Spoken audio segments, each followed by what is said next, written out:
오늘 첫 번째 시간으로요. 주보에 보시면 제목이 나와 있죠. 영원 전부터 시작된 예수 그리스도의 사랑, 이렇게 되어 있습니다. 영원 전부터 시작된 예수 그리스도의 사랑. 이 말씀, 이 제목만 보셔도 오늘 내용은 다 여러분들이 파악하실 수 있을 거라고 생각이 됩니다. 근데 오늘 제가 말씀드리고 싶은 것은 이 영원 전부터라고 하는 이 부분, 시간입니다. 우리가 일반적으로 예수님의 그 사랑에 대해서 생각할 때 그 십자가에서 우리를 위해서 피 흘려 돌아가신 그 사랑에 대해서만 생각하기 참 쉬운데, 그 주님의 사랑은 거기에서부터 시작된 것이 아니라 영원 전부터 시작되어서 우리에게 그 사랑이 주어졌다는 것을 우리는 생각할 필요가 있습니다. 영원 전부터. 그것을 오늘 함께 나누고자 합니다. 네, 오늘 우리 요한복음 1장 1절에서 3절까지 주보에 나와 있는 말씀을 함께 같은 목소리로 같이 읽어보도록 하겠습니다. 시작. 태초에 말씀이 계시니라. 이 말씀이 하나님과 함께 계셨으니 이 말씀은 곧 하나님이시니라. 그가 태초에 하나님과 함께 계셨고 만물이 그로 말미암아 지은 바 되었으니 지은 것이 하나도 그가 없이는 된 것이 없느니라. 우리가 예수 그리스도를 생각하게 될 때, 예수 그리스도는 누구신가 하는 것을 생각하게 될 때 첫 번째 그 대답은 예수 그리스도는 하나님이시다 하는 것입니다. 하나님이시다. 그거 당연한 거 아닙니까? 라고 얘기하지만, 그러나 이 세상에 살고 있는 그 70억의 인구 가운데 예수님을 하나님으로 믿는 사람과 믿지 않는 사람의 비율을 나누면 믿지 않는 사람들이 훨씬 많습니다. 예수 그리스도에 대한 이야기를 들어봤지만, 크리스마스를 통해서 예수 그리스도가 성탄절이다, 하나님의 아들이 태어나셨다라는 말을 들었지만, 그러나 예수님을 생각할 때 그분을 하나님으로 생각하지 않고 그냥 사람들 중에서 좀 뛰어난 분, 특별하신 분, 이 정도로 생각하는 사람들이 훨씬 많다는 것입니다. 그래서 우리가 예수 그리스도께서 하나님이시다라는 것을 분명히 알고 있지 않으면, 그것이 우리도 때때로 하나님을 마치 사람처럼 생각하기가 참 쉽다는 것입니다. 왜냐하면 예수 그리스도께서 분명히 사람의 몸을 입으셨고 사람처럼 이 땅에서 33년 동안 사셨기 때문에 그 기록이 다 나와 있고, 예수님이 때로는 피곤도 하셨고 때로는 시장도 하셨고 때로는 주무시기도 하셨고 때로는 울기도 하셨습니다. 이런 모습을 보면서 예수님을 마치 사람처럼 생각하기 참 쉽습니다. 그래서 어떤 분들은 예수님께서 십자가에 달려 돌아가시는 그 모습을 보면서 얼마나 아프셨을까. 물론 아프셨죠.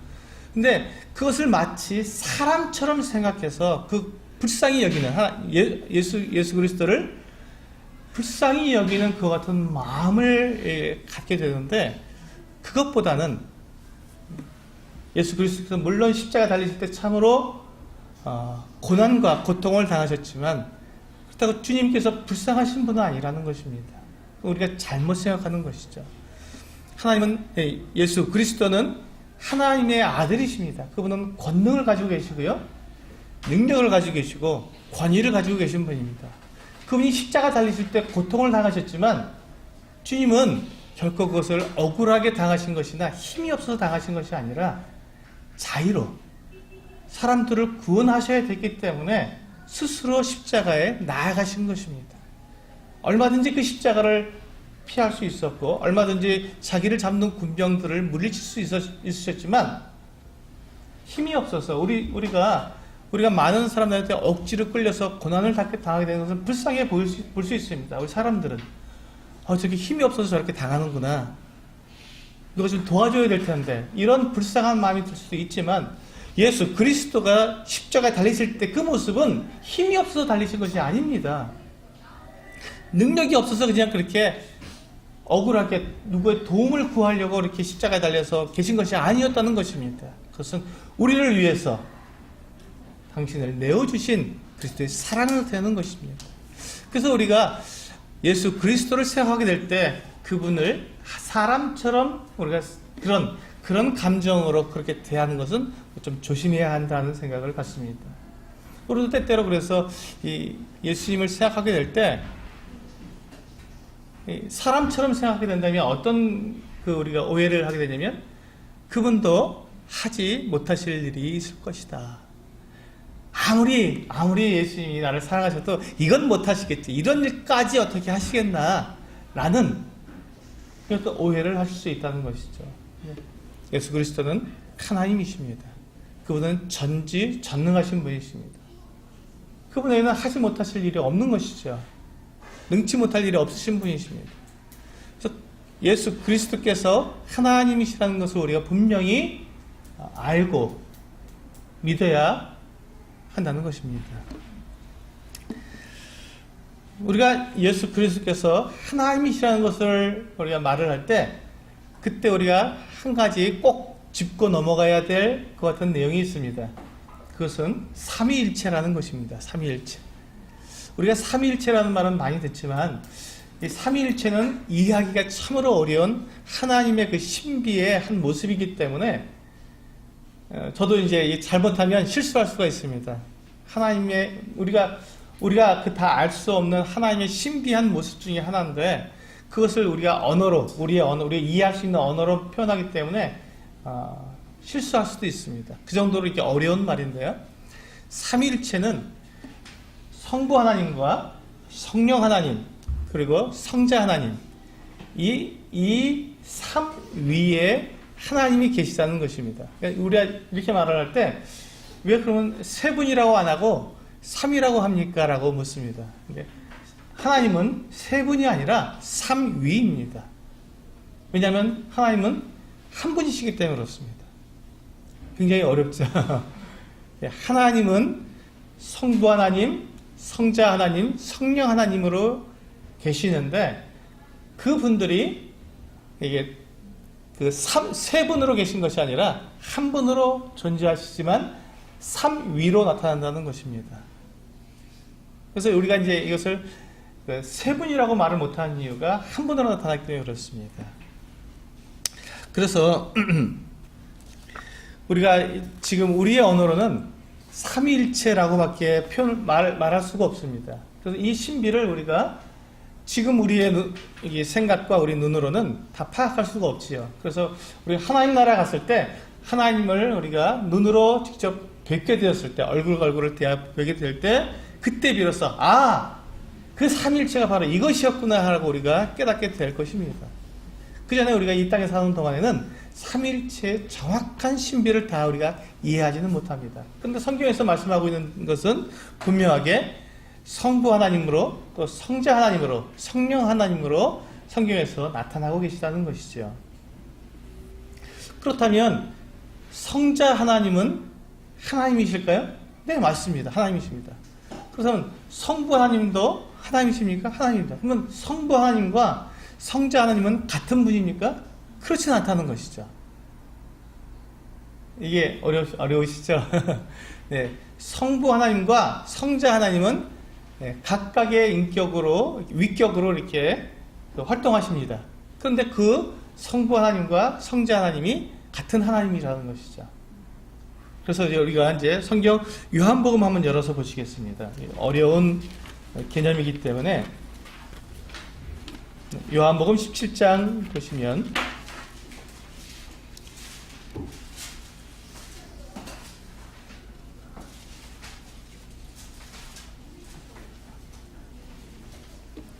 요한복음 17장 21절과 22절입니다.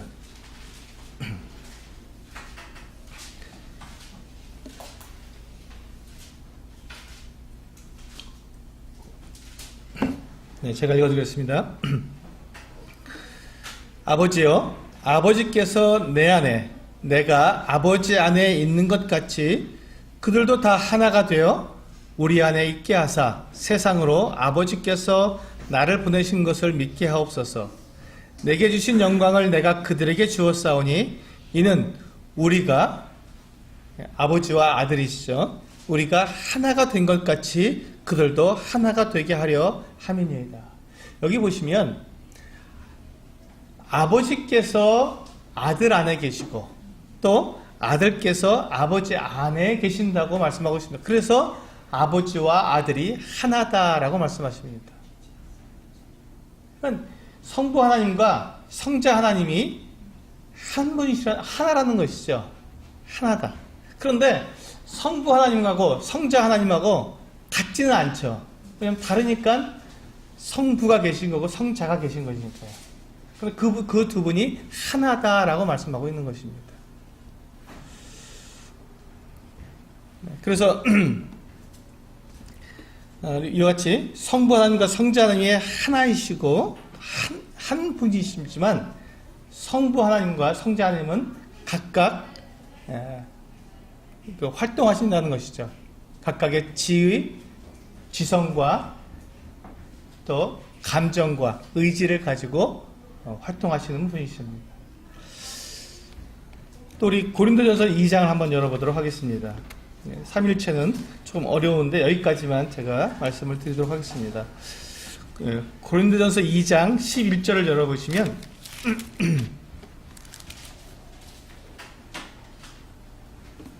고린도전서 2장 11절 사람의 일을 사람의 속에 있는 영 외에 누가 알리요? 이와 같이 하나님의 일도 하나님의 영 외에는 아무도 알지 못하느니라. 이렇게 되어 있습니다. 그러니까 하나님의 영은 어디 계시다고요? 하나님 안에 계시다는 것입니다. 아버지 안에 계시다는 것이죠. 그래서 아버지와 성령도 하나이십니다. 그러니까 아버지와 아들이 하나이시고 아버지와 성령이 하나이시고 그래서 아버지와 아들과 성령은 하나이십니다. 한 분이시죠. 그래서 삼위일체, 삼위로 계시지만 성부, 성자, 성령의 삼위가 계시지만 그 삼위가 한 분이시다. 하나다라는 것이 삼위일체라는 말입니다. 굉장히 어렵죠. 이해하기가 어렵습니다. 우리는 그런 존재가 아니기 때문에 이 세상에는 이 하나님과 이 하나님의 삼위일체를 나타낼 수 있는 것이 단 하나도 없습니다. 이건 하나님의 신비이기 때문에 그렇습니다. 그래서 우리가 하나님을 이해할 수 없는 한 부분이죠. 그렇기 때문에 우리가 이것이 어렵다고 해서 우리가 이해할 수 있는 그런 모습으로 바꿔버리면 안 됩니다. 어떤 분들은 그래서 하나님은 한 분이시니까 필요에 따라서 어떨 때는 성부 하나님으로, 어떨 때는 성자 하나님으로, 어떨 때는 성령 하나님으로 한 분이 이렇게 필요에 따라서 이렇게 나타나신다라고 말하는 분들도 있습니다. 근데 그건 옳지 않습니다. 성경은 성부와 성자와 성령이 동시에 나타날 때가 있고 또 각각 나타날 때가 있거든요. 그렇기 때문에 성부와 성자와 성령은 삼위로 분명히 구분되는 분들입니다. 그러나 그 삼위가 한 하나님이시라는 것이죠. 그래서 이 예수 그리스도, 성자 예수 그리스도는 이 삼위일체의 제2위격인 바로 성자 하나님으로서 하나님이시라는 것입니다. 그렇다면 예수 그리스도께서 이렇게 하나님이시라면 그분은 또한 어떤 일을 하시느냐 하는 것입니다. 그분이 어떤 일을 하셨는가? 영원 전에 어떤 일을 하셨는가? 성자 하나님은 이 세상을 창조하신 분이십니다. 이 세상을 창조하신 분. 그러니까 우리가 이 두 가지를 섞어서 말씀드리면 예수 그리스도는 이 세상을 창조하신 하나님이시다라고 말씀드릴 수 있습니다. 하나님이신데 이 세상을 창조하신 분이시다. 우리 히브리서 1장 1절을 한번 열어보도록 하겠습니다. 신약성경 뒤쪽으로 좀 넘어가시면 히브리서 1장이 나옵니다. 353쪽에 히브리서 1장인데요. 히브리서 1장 1절에서 3절까지 읽도록 하겠습니다.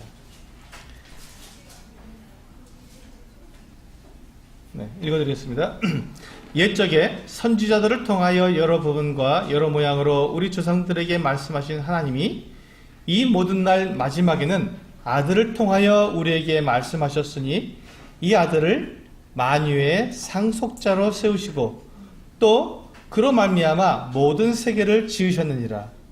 이는 하나님의 영광의 광채시요 그 본체의 형상이시라. 그의 능력의 말씀으로 만물을 붙드시며 죄를 정결하게 하는 일을 하시고 높은 곳에 계신 지극히 크신 이의 우편에 앉으셨느니라. 여기 보시면 하나님께서 이 아들을 통해서 이 아들로 말미암아 모든 세계를 지으셨다고 2절 맨 마지막 부분에 말씀하고 있습니다. 하나님께서 이 세상을 창조하실 때 아들을 통해서 만드셨다는 것이죠. 그래서 이 세상을 창조하신 분은 성자 예수 그리스도이십니다. 아들 하나님께서, 성자 하나님께서 이 세상을 창조하신 분이시죠. 우리 또한 구약성경 잠언에 넘어가서 한번 보시겠습니다. 잠언 8장에서 보시면 비슷한 말씀이 나오고 있습니다. 잠언 8장 22절부터 31절까지입니다.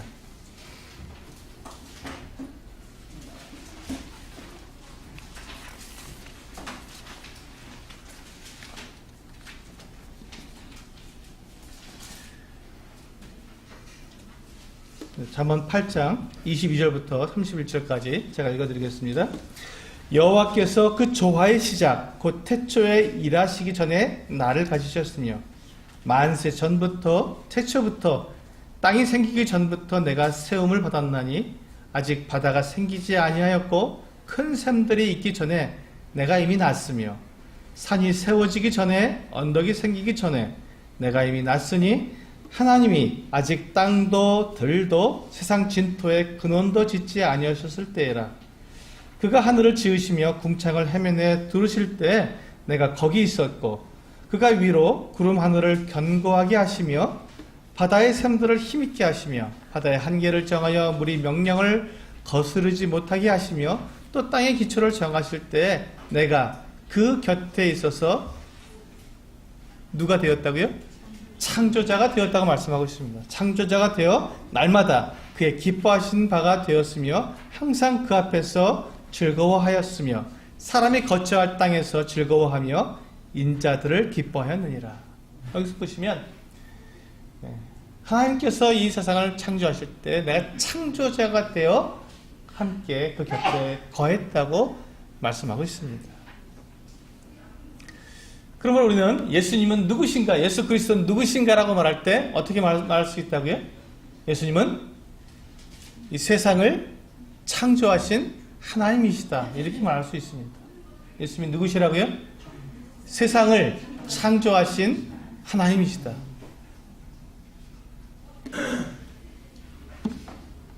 그러면 이 세상을 창조하신 하나님, 예수 그리스도께서 이 세상을 창조하셨는데 왜 하나님께서는 이 세상을 창조하셨느냐 하는 것이, 창조하신 그 목적이 무엇인가 하는 것입니다.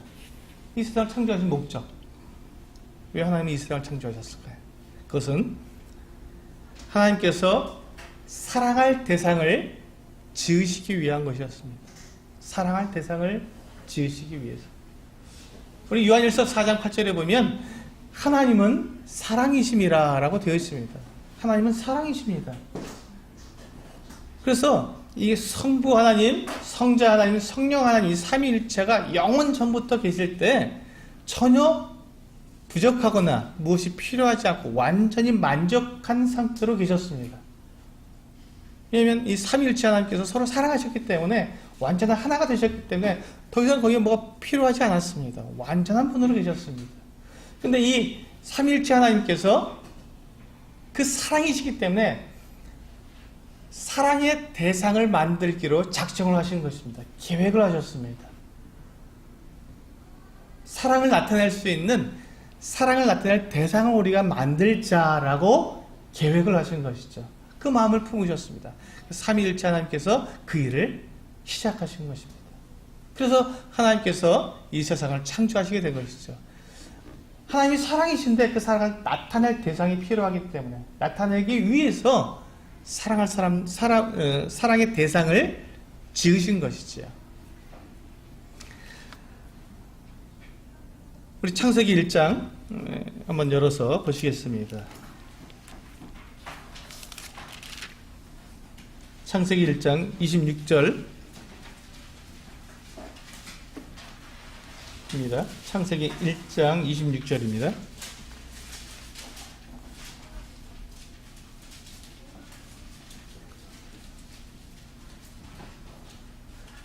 하나님이 이르시되 우리의 형상을 따라 우리의 모양대로 우리가 사람을 만들고 그들로 바다의 물고기와 하늘의 새와 가축과 온 땅과 땅에 기는 모든 것을 다스리게 하자 하시고 하나님이 자기 형상 곧 하나님의 형상대로 사람을 창조하시되 남자와 여자를 창조하시고 하나님이 그들에게 복을 주시며 하나님이 그들에게 이르시되 생육하고 번성하여 땅에 충만하라 땅을 정복하라 바다의 물고기와 하늘의 새와 땅에 움직이는 모든 생물을 다스리라 하시니라.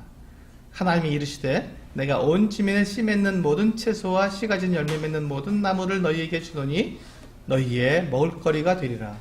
또 땅의 모든 짐승과 하늘의 모든 새와 생명이 있어 땅에 기는 모든 것에게는 내가 모든 푸른 풀을 먹을거리로 주노라 하시니 그대로 되니라.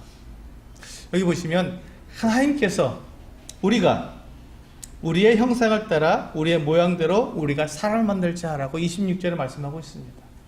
삼위일체 하나님께서 사랑할 대상을 만들자고 계획을 하시고 실행을 하신 것이죠.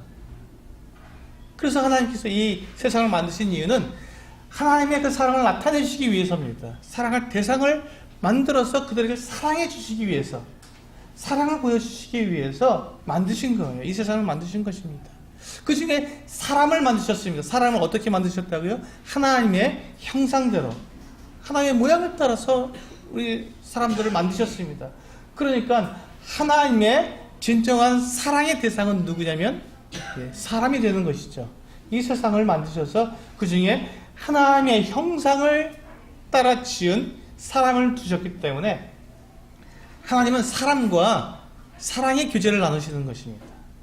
내가 너를 사랑한다 라고 말씀해 주시고 그렇게 우리를 사랑해 주시는 것이죠. 하나님께서 짐승을 만드실 때는 하나님의 형상대로 만들지 않으셨습니다.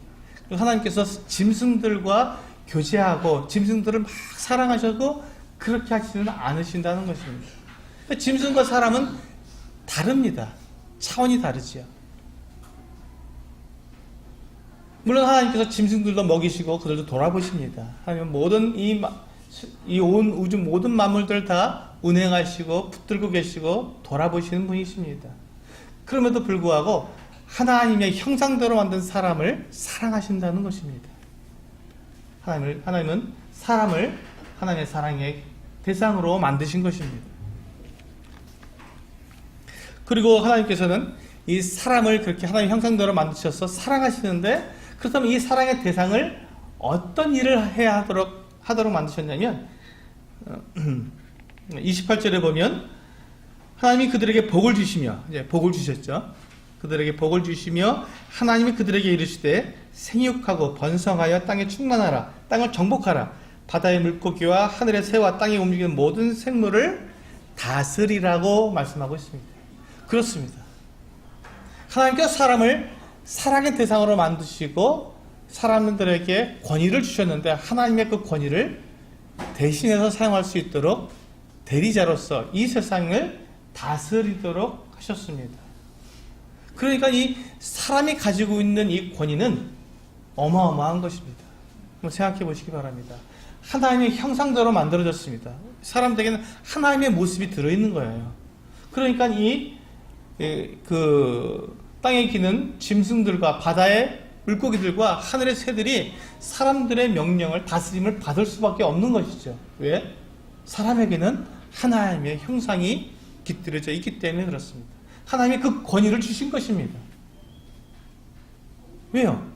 사람은 하나님의 사랑의 대상이기 때문에 내가 너를 사랑하니까 너를 이 세상 모든 만물의 가장 꼭대기에 가장 높은 자리에 너를 놓아두겠다. 다스려라. 나를 대신해서 이 세상을 다스려다오. 내가 너를 얼마나 사랑하는지 내가 너를 보여주겠다 하고 하나님께서 사람을 그렇게 높은 자리에 놓아두신 것입니다. 그래서 많은 사람들이 과학자들도 또 사회학자들도 사람을 만물의 영장이라고 말하지 않습니까? 그게 그 말입니다. 가장 높다. 만물 중에 가장 높은 위치에 있는 사람들이다 라는 것이 만물의 영장 아닙니까? 그래서 하나님께서 바로 그렇게 우리를 가장 이 만물을 다스리는 위치에, 하나님의 대리자로서의 위치에 우리를 두신 것입니다. 그러니까 사람은 하나님 다음 가는 제2인자의 위치, 세상에서 위치에 있었던 것이죠.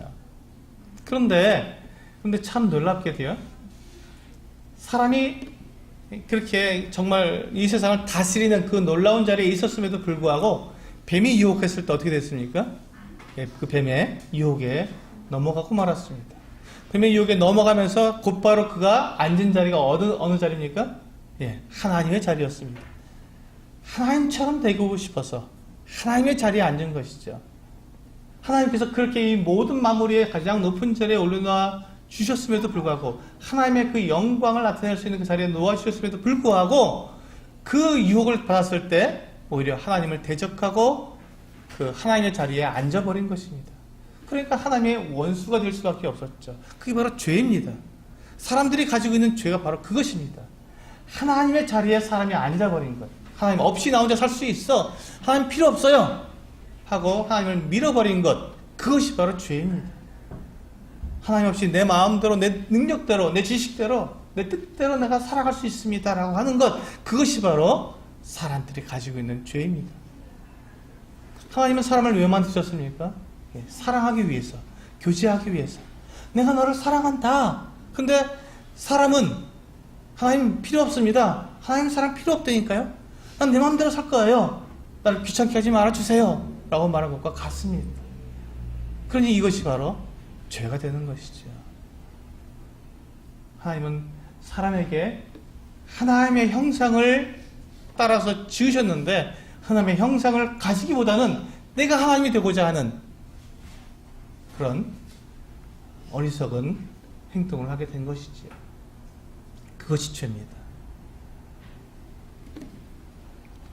하나님은 사람들을 완전하게 사랑하신, 완전한 사랑을 사람들에게 해주셨는데, 사람들은 하나님의 사랑하지 않고 사랑을 거절한 것입니다.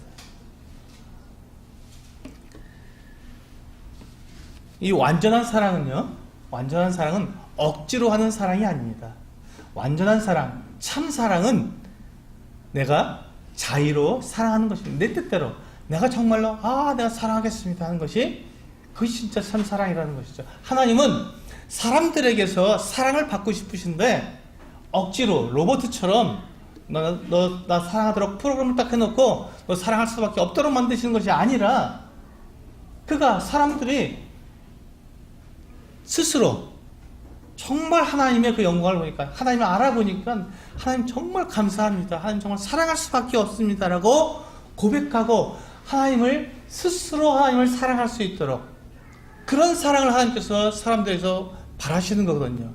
그렇기 때문에 사람들이 죄를 지을 수 있는 것을 아시면서도 사람들을 그렇게 완전하게 창조하신 거예요. 자유의지를 가지고 죄를 지을 수도 있는 그 능력을 그에게 주신 것입니다. 그렇게 하신 거예요. 내가 죄를 지을 수도 있고, 내가 하나님을 사랑할 수도 있고, 내가 하나님을 사랑하지 않을 수도 있는 그 같은 상황 속에서 내가 하나님을 사랑하지 않는 것을 버리고 하나님을 사랑하기 위해서 난 나오는 그 모습을 하나님은 원하신다는 것이죠. 우리가 살고 있는 이 세상 가운데 얼마나 많은 것들이 우리의 눈을 유혹하고 우리의 마음을 빼앗고 있습니까? 하나님을 사랑하고 하나님이 없어서 살 수 있을 것 같은, 많은 사람들이 돈만 있으면 못할 거 없다고 말하지 않습니까? 돈만 있으면 하나님도 필요 없을 것 같은 그 같은 세상 가운데서 돈보다도 하나님을 더 사랑할 수 있는 그 같은 사랑을 나타내는 그 사람들을 하나님은 찾으신다는 것이죠. 그것이 하나님이 사람들에게서 받고 싶어 하시는 사랑입니다. 오늘 아침 우리는 하나님 앞에 주의 만찬 예배를 드렸습니다. 누가 이렇게 해라, 누가 저렇게 해라 시키지 않습니다. 자발적으로 나와서 하나님께서 나를 사랑하신 그 사랑을 기억하면서 하나님 앞에 우리는 자발적으로 예배를 드렸습니다. 그렇기 때문에 그 예배가 하나님께서 기뻐하시고 받으실 만한 예배가 되는 것입니다. 누가 시키지 않아도, 누가 억지로 하지 않아도 내가 감사해서, 그 사랑에 내가 감사해서 하나님께 찬양을 드리고 감사의 기도를 드렸기 때문에 하나님께서 그것을 기뻐하시는 것이지, 어떤 화려하고 많고 크고 엄숙하고 이런 것 때문에 하나님께서 받으시는 것이 아니라는 것입니다. 예배는 자발적인 것이어야 합니다. 나와서 우러나는 것이죠. 우러러 나와서 하나님, 정말 내가 하나님은 너무너무 영광스럽고 너무 감사하고 너무 사랑스러워서 하나님께 제가 이렇게 나왔습니다 라고 고백할 때 하나님은 기뻐하시는 것입니다. 그래서 하나님은 우리가 이와 같이 사람들이 그렇게 자발적으로 우리를 사랑할 수 있도록 하셨는데, 사람은 어떤 것을 택했다고요? 하나님을 버리는, 하나님을 떠나는 그쪽을 택해서 죄를 짓고 떠나가 버렸습니다.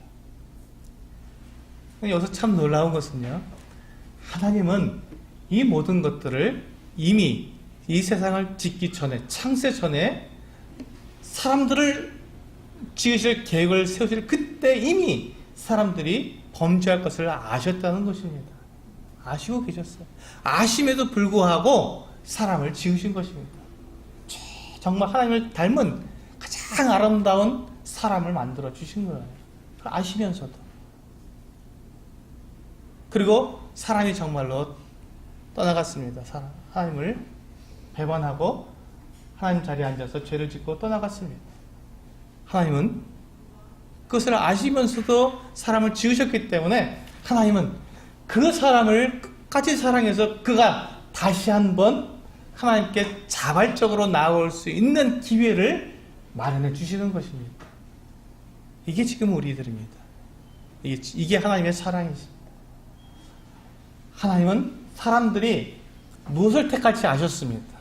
그리고 죄를 택해서 나아갈 걸 아셨습니다. 근데 하나님께서는 그 사람들에게 진정 하나님의 사랑을 나타내 보여주시고, 보여주신 그 사랑을 사람들이 보았을 때, 아하, 정말 내가 사랑할 분은, 내가 의지할 분은, 내가 예배할 분은 오직 하나님밖에 없구나라는 것을 깨닫고 하나님께 자발적으로 돌아와서 하나님을 사랑하도록 만들 그 어떤 계획을 이미 처음 창세 전부터, 영원 전부터 이미 가지고 계셨던 것이죠. 그게 하나님의 사랑입니다. 그게 하나님이십니다. 우리 에베소서 말씀을 한번 보시겠습니다.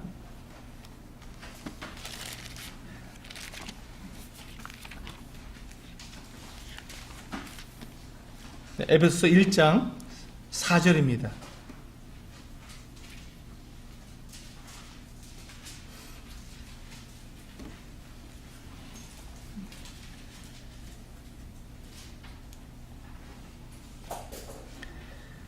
네, 에베소서 1장 4절에서 7절까지 제가 읽어드리겠습니다.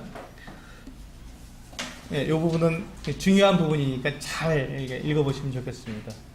에베소서 1장 4절에서 7절까지.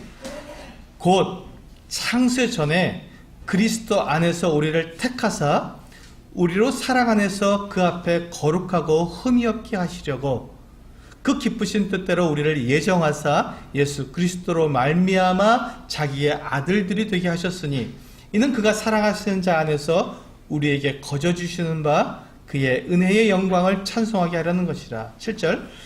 우리는 그리스도 안에서 그의 은혜의 풍성함을 따라 그의 피로 말미암아 속량 곧 죄사함을 받았느니라. 여기 보시면 굉장히 중요한 단어가 처음에 4절 맨 첫 번째 나온 단어가 대단히 중요합니다.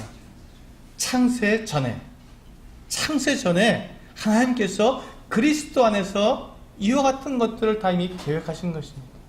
세상을 짓기 전에, 세상이 만들어지기 전에, 사람들이 만들어지기 전에 이미 하나님께서는 그리스도 안에서 우리를 택하셨던 것입니다. 그리스도로 말미암아서 우리를 하나님의 자녀로 만드시기 위해서, 삼아주시기 위해서 하나님은 다 계획하신 것입니다. 사람에게 자유지를 주셨을 때 사람이 반드시, 분명히 그들이 죄를 지을 것을 아셨지만 그렇게 죄를 지어 떠나간 그 사람들을 하나님께서 하나님의 아들을 통해서 사랑하실, 그들을 다시금 회복시키실 그 어떤 계획을 하나님께서 가지고 계셨던 것이죠. 창세전에. 그래서 그리스도 안에서 우리를 택하셨다고 말씀하시고 있는 것입니다. 그리스도 바깥에 있는 사람들은 해당 사항이 없는 것입니다. 그리스도 안에 있는 사람들. 그리스도 안에 있는 사람들은 어떤 사람들입니까?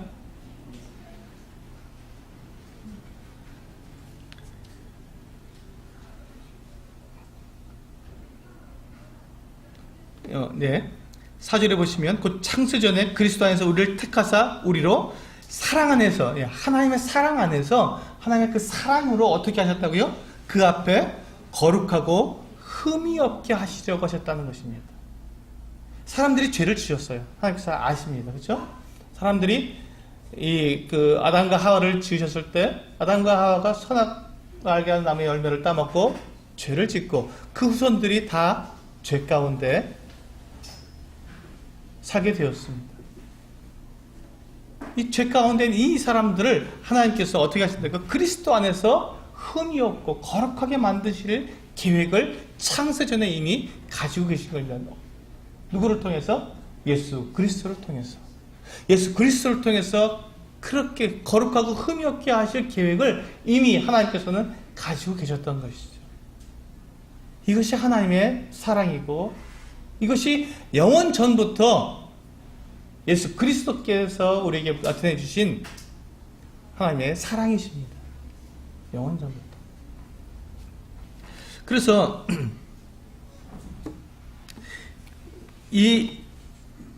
그리스도께서 그리스도 안에서 우리를 거룩하고 흠이 없게 하셨는데 이 거룩하고 흠이 없게 하시는 그 결과가 뭐냐면 5절에 보시면 예수 그리스도로 말미암아 자기의 아들들이 되게 하셨다라고 되어 있습니다. 하나님께서 창세전에 그리스도 안에서 계획하신 것은 그리스도 안으로 들어오는 모든 사람들을 거룩하고 흠이 없게 하시고 거룩하고 흠이 없게 하시는 그 사람들을 하나님의 아들들로 받아주시겠다고 계획을 하신 것입니다. 이 놀라운 사랑을 하나님께서는 이미 창세전에 계획을 하신 것이죠. 그래서 하나님께서 우리를 사랑하시는 것은 즉흥적으로 우리가 범죄이기 때문에 빨리 어떤 방법을 마련해서 그러면 이렇게 해야겠네 하고 급하게 만들어진 방법이 아니라 이미 하나님께서 사람들을 만드실 때 그 마음속에 이미 이 모든 것들을 다 계획하고 계셨다는 것입니다. 그렇게 해서 우리를 하나님의 아들들로 삼아주시려고 우리를 양자로 받아들이셔서 우리로 하여금 예수 그리스도와 함께 하늘에 앉게 되고 예수 그리스도와 함께 하나님의 그 모든 유업을 이을 자로 우리를 삼아주시기 위해서 하나님께서 이와 같은 일을 시작하셨다는 것입니다. 그렇게 하시는데 7절에 보시면 우리가 거룩하고 흠이 없게 되어서 하나님의 아들들이 되기 위해서 우리에게 필요한 게 있었죠. 그것은 무엇입니까? 7절에 보니까 그의 은혜의 풍성함을 따라 그의 피로 말미암아 속량 곧 죄사함을 받았다. 하나님께서 우리를 거룩하고 흠이 없게 만드시기 위해서 하나님의 아들들로 만드시기 위해서 하나님은 예수 그리스도의 피로 우리의 모든 죄를 다 용서하실 계획을 이미 가지고 계셨던 것이죠. 이것이 하나님의 사랑입니다. 이것이 하나님의 사랑입니다.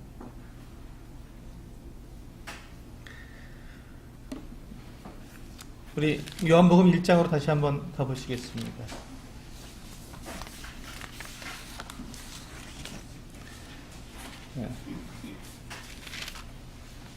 요한복음 1장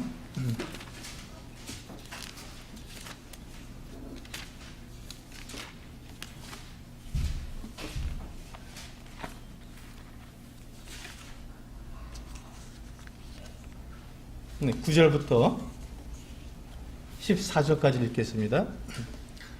요한복음 1장 9절부터 14절까지 참 빛 곧 세상에 와서 각 사람에게 비추는 빛이 있었나니 그가 세상에 계셨으며 세상은 그로 말미암아 지은 바 되었을 때 세상이 그를 알지 못하였고 자기 땅에 오매 자기 백성이 영접하지 아니하였으나 영접하는 자 곧 그 이름을 믿는 자들에게는 하나님의 자녀가 되는 권세를 주셨으니 이는 혈통으로나 육정으로나 사람의 뜻으로 나지 아니하고 오직 하나님께로부터 난 자들이니라. 말씀이 육신이 되어 우리 가운데 거하심에 우리가 그의 영광을 보니 아버지의 독생자의 영광이요 은혜와 진리가 충만하더라. 드디어 하나님의 사랑이 우리에게 나타났습니다. 하나님의 사랑이 우리에게 나타났습니다.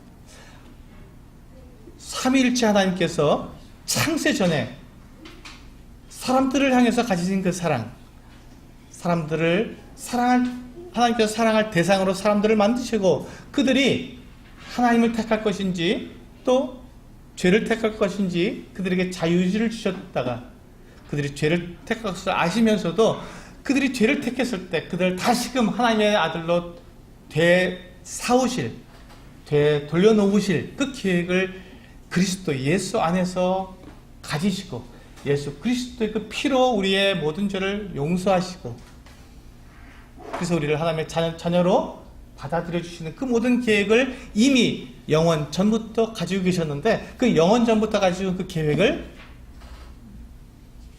정말로 때가 되었을 때 그대로 실행하신 것입니다. 하나님의 아들이 이 땅에 오신 것이지요.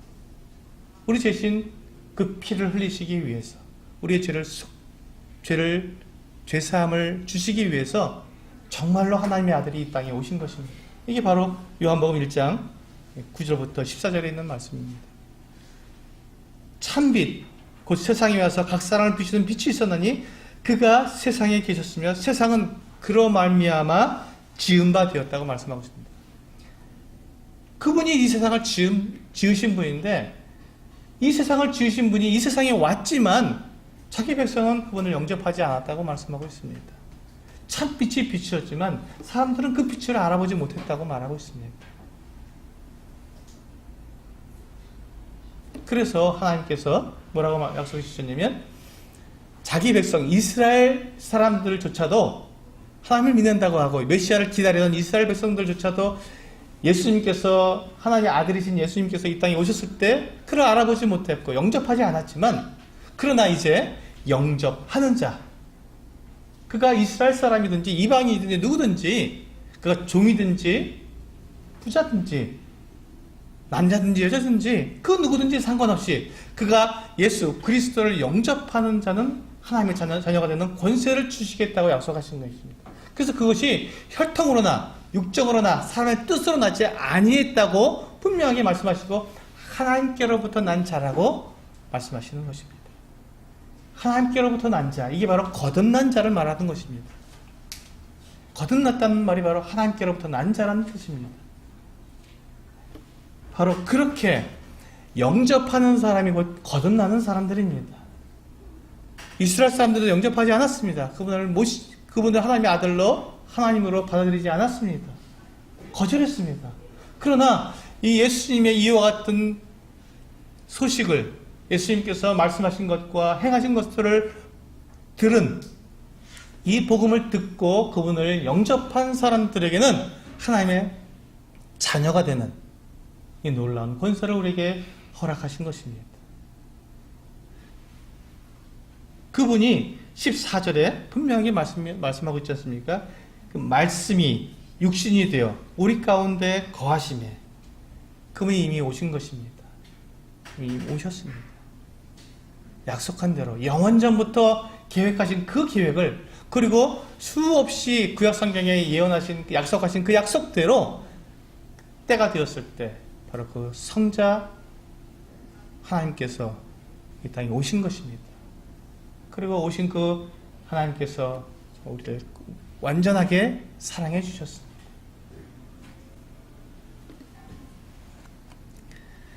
하나님께서는 사람들이 죄를 범할 것을 아시면서도 사람을 지으시고 하나님께서 사람을 사랑하신 것, 그렇게 만드신 것은 사람들을 멸망하게 만들려고 하신 것이 아닙니다.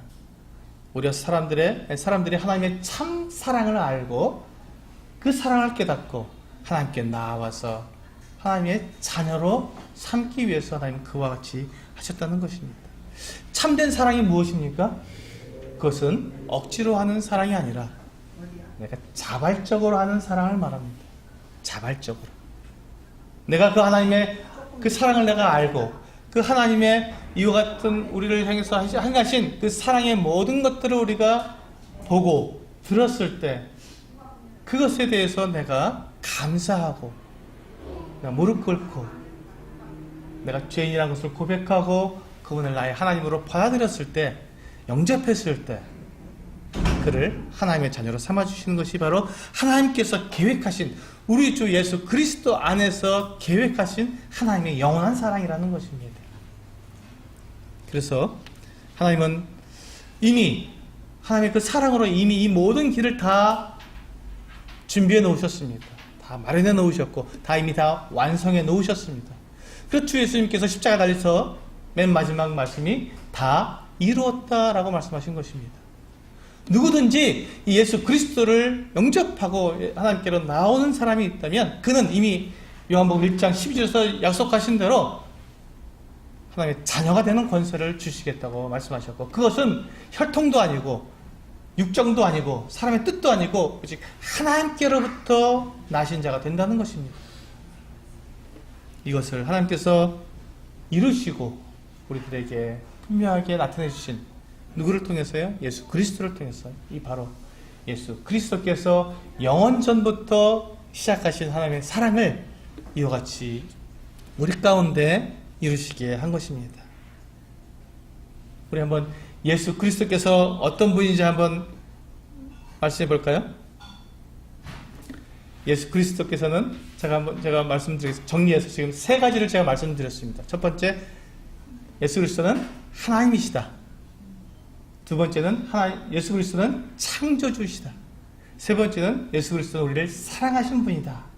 이 세 가지를 다 엮어서 한마디로 말하면 예수 그리스도는 이 세상을 창조하신 사랑의 하나님이시다. 이렇게 말씀드릴 수 있습니다.